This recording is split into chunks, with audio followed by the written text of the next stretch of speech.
In what is likely the vast majority of murder cases, the guilty party is apprehended and brought to justice. This, of course, does not restore the life that they stole, but it does provide closure to the victim's family. But what about those who actually got away with murder? The stories that follow tell of three immensely terrible persons who got away with murder and never admitted to it until they were about to die. One victim was simply a child who was slain for no cause, while another had a long history of abuse before becoming a victim. Others are slain simply because they are in the wrong spot at the wrong time. On the evening of August 5, 1989, Jenna Brooks, then 14 years old, was relaxing with some friends and family while watching her brother play baseball. She was a lovely blonde-haired, green-eyed adolescent with her entire life ahead of her. Following the conclusion of the game, she would briefly return home before deciding she wanted to go see her boyfriend. He lived just 6 blocks away. On that particular evening, Jenna had already said good night to her mother Cindy, and Cindy had already gone to bed. She told her brother she was going out before leaving on her bike at 10 p.m. Many hours passed, and it was finally 2 a.m. Cindy awoke in the middle of the night and went to check Jenna's room, only to find it vacant. When Jenna still hadn't returned, she knew something was wrong. As one might expect, her mother's panic drove her to contact law enforcement about her missing child. The police immediately started searching every square inch of town for any clues. She was nowhere to be found when her bike was discovered abandoned on the side of the road, about 5 blocks from her home. For their part, the police have started questioning neighbors in the area to attempt and pin down Jenna's last known whereabouts. They eventually learned that Jenna was last seen near a nearby church. When 3 males in a blue station wagon drew up alongside her, she was standing near her bicycle. They'd been stalking her all along. She must have realized she was in danger when they got out of the car to try to talk to her because she leaped off her bike and fled. While it was unclear what happened to those who witnessed it, several people, including Jenna's boyfriend, heard shouts and watched as the station wagon raced off at a high speed towards the highway. Jenna's family was frantic to get her back home, so the entire town came out to search for her day and night. They put up posters, went to local caverns and woods, but tragically, we never located any evidence of the young girl who was about to start 8th grade when she vanished. This tremendous loss shocked and traumatized the entire community, which had only about 4,000 residents. Year after year passed, and it appeared that this would be a cold case, with Jenna's loved ones never knowing what had happened to her. Was this, however, the end of the story? In September of 1996, everything changed. A patient was on the verge of death at St. Louis, Missouri hospital. He not only had cancer, but he was also suffering from AIDS consequences. He was well aware that his days were numbered. Bryant Swire was the name of this sufferer. In his final days, he told several nurses that he had knowledge on not 1, but 3 horrible unsolved killings. He was responsible for the murder of Angie Houseman, a 9-year-old girl who went missing in November 1993. Angie was from St. Anne, a St. Louis suburb. Bryant kidnapped her shortly after she got off the school bus with the help of another man. Her beaten body was discovered tied to a tree just 9 days after she went missing. She had been horribly tormented and was presumed dead.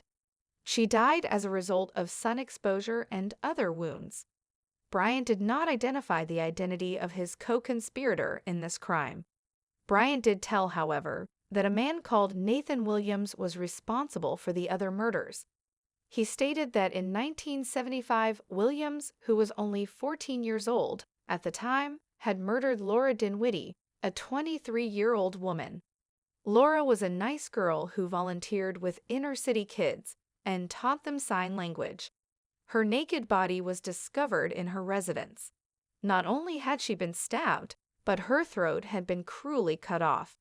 Finally, Bryant disclosed what occurred to Jenna that fateful night that changed the lives of her loved ones forever. He was one of 3 men in the station wagon who confronted Jenna on the night she went missing. He had, in fact, been behind the wheel. He claimed to be accompanied by Nathan Williams and Timothy Bellew. The men kidnapped Jenna, hacked her throat, and then disposed of her body while working together. Bryant died not long after making these heinous confessions. He would never have to pay for his heinous deeds. But what about Nathan and Timothy, who are still alive? In 1999, both of these men were arrested in relation to Jenna's death. Timothy was far from a first-time offender, having been in conflict with the authorities numerous times in the past, most frequently for taking advantage of women. Timothy did not deny being involved in Jenna's murder when questioned by authorities. He even identified the alleged location of her body, which was a freezer on his father's sprawling 996-acre estate. Despite extensive searches, police were unable to locate Jenna's remains. Sadly, Timothy's accusations in relation to Jenna's death were eventually withdrawn in 1999. He was later accused of lying to the FBI. The term he received was merely 30 months in prison, which is around 2.5 years. As if this wasn't bad enough, Nathan Williams' charges in connection with Jenna's case were also withdrawn. Law enforcement just did not think Bryant's dying confessions were complete, and that Nathan could have been responsible for 2 separate murders. They also claimed that because Bryant confessed to his nurses rather than the cops, his confessions were no longer genuine. Furthermore, the nurses had not come to the police station to inform them of the confessions. Initially, they did not believe Bryant was of sound mind and telling the truth. Nathan, on the other hand, would have to pay for the other crimes he had been linked to, including taking physical advantage of a young girl just a month after Jenna's abduction. He was also suspected of being responsible for the disappearance of Tammy Surdom, a 12-year-old girl. Tammy of St. Charles, Missouri, went missing in early August 1975. Tammy's family did not immediately report her missing because she was often running away from home. However, after she failed to come home for an extended length of time, her parents realized she had been the victim of foul play and alerted authorities. Nathan would subsequently confess to not only kidnapping and using Tammy's body, but also stabbing her to death and burying her body. Her remains were never found. Despite the evidence against him, Nathan has never been convicted of a single murder. In conjunction with his previous crimes, he did get a term of at least 30 years in prison. He is currently incarcerated in Missouri's Jefferson County Correctional Center. Geraldine Kelly, sometimes known as Jerry, was not your typical woman in the early 1990s. She was petite and dark-haired, but she was also tattooed, kept attack dogs as pets, and was occasionally seen with a massive boa constrictor around her neck. She was definitely not someone to be trifled with. But what in her past has caused her to be this way? Geraldine and her future husband, John Kelly, met as children. They later married and had 2 children, a daughter and a son. While their marriage may have begun well, things took a turn for the worst in 1981.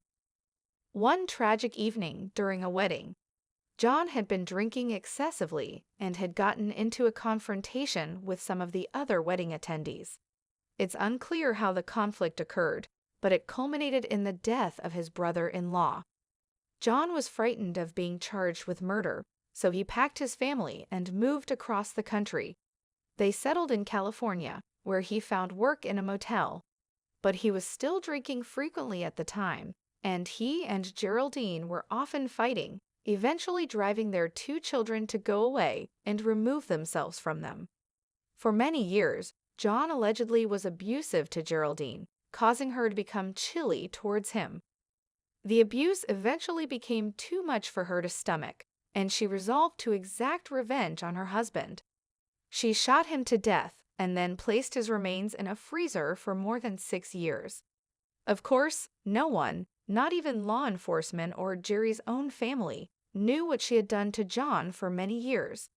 She taught her children that their father had died in a vehicle accident, and that there was no reason for them to doubt the account.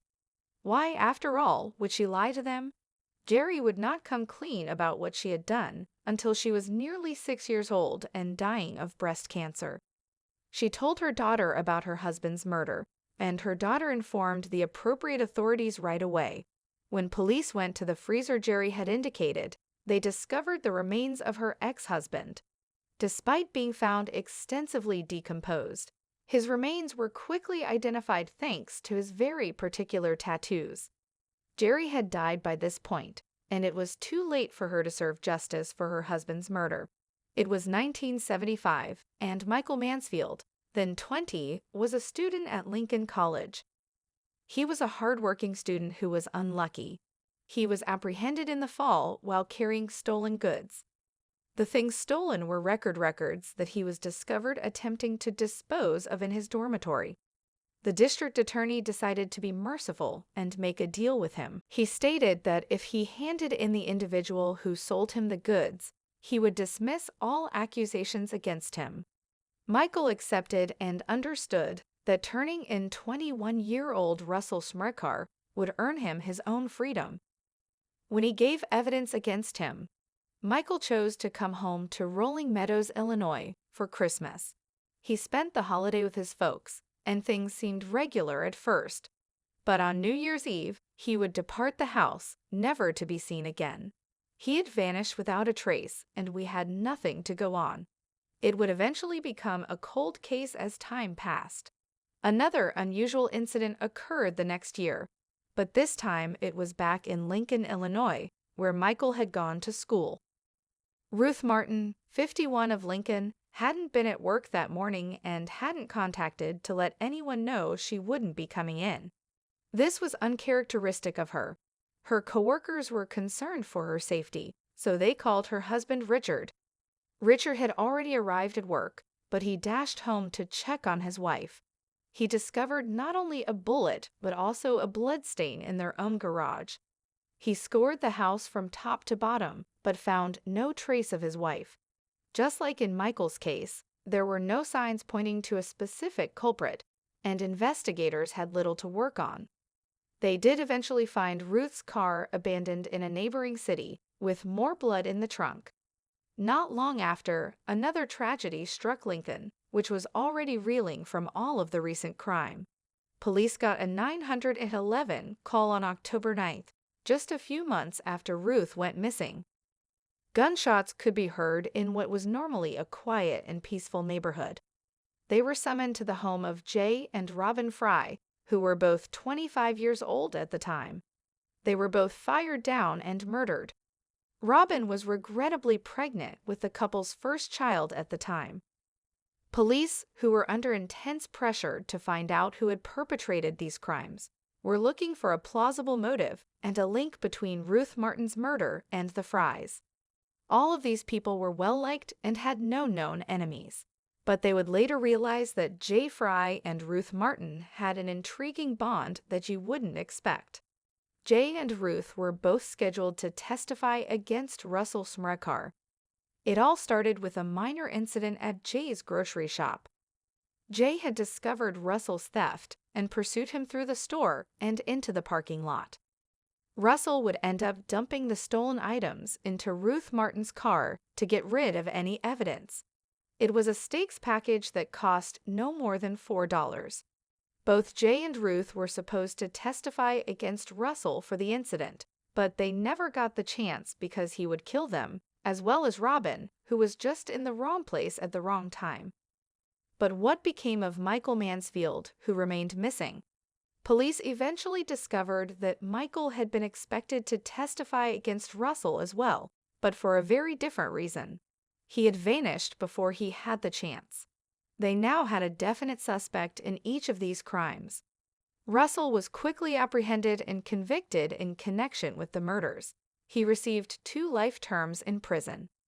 Investigators tried numerous times over the years to persuade him to talk about how these slayings happened, but he refused.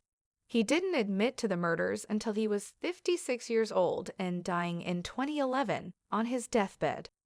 He couldn't or wouldn't reveal where Michael Mansfield's body was, but he did indicate Ruth Martin's body was buried beneath an expressway that was being built. Unfortunately, neither her corpse nor Michael's remains were ever found. Russell died not long after his confessions.